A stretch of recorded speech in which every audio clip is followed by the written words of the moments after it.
जय शिवालाल मेरे प्यारे दोस्तों, सभी को मेरा प्यार भरा नमस्कार।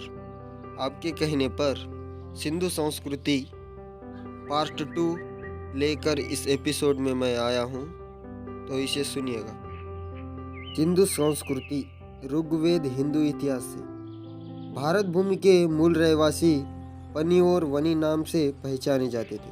पनी यानी बंजारा, वनी यानी दास और दस्यु, दास हरिजन, दस्यु गिरिजन और विभिन्न ये जाति के लोग सिंधु के किनारे बड़ी संख्याओं में से बसे हुए थे और दक्षिण भारत में द्रविड़ लोग बने हुए थे।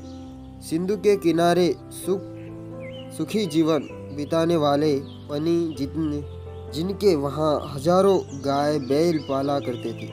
गाय के दूध से फायदे इन्हीं लोगों को मालूम था, इसीलिए पन्नी गौ पूजक है। बंजारा समाज ये मूल भारतीय समाज है, इसलिए ये आर्य न होते हुए अनार्य है।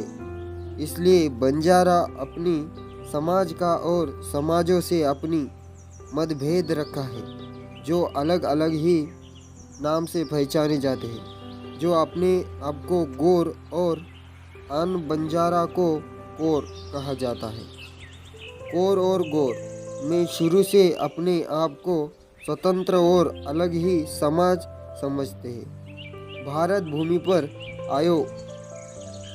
आर्यों का आगमन हुआ। सिंधु के किनारे से पानियों से खदेड़ निकालना शुरू हुआ। जब आर्यों का जुल्म पनियों पर होने लगा तो उन लोगों ने अपना सुखी जीवन छोड़कर अपने वतन से निर्वसित होकर चले गए। धीरे धीरे आर्यों का झमेले भारत की ओर बढ़ते चले। वैसे ही पनियों की बर्बादी, इनके गाय बैल लूटना शुरू हुआ और ये पनी कहीं के भी ना रहे। पशु पक्षियों की तरह जंगल भटकना शुरू हुआ। हजारों वर्ष बीत गए। जंगल और झाड़ियों में रहना अपने जीवन उपयोगी वस्तुओं को खींचकर लादकर हर पनी हरिवार ने सुवारों पालना और कहीं अस्थायी न रहकर घूमते रहना ही उनका जीवन बन गया था। आर्य सारे भारत में फैलने लगे।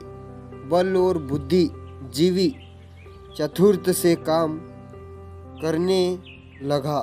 तब धीरे धीरे टोलियां बनाकर गांव बसने लगे। उन टोलियों में शक्तिमान आदमी ही टोली का प्रमुख माने जाने लगा। वहीं बहादुर अपने गांव का रक्षक पालन करता बन गया। वहीं राजा कहलाने लगा।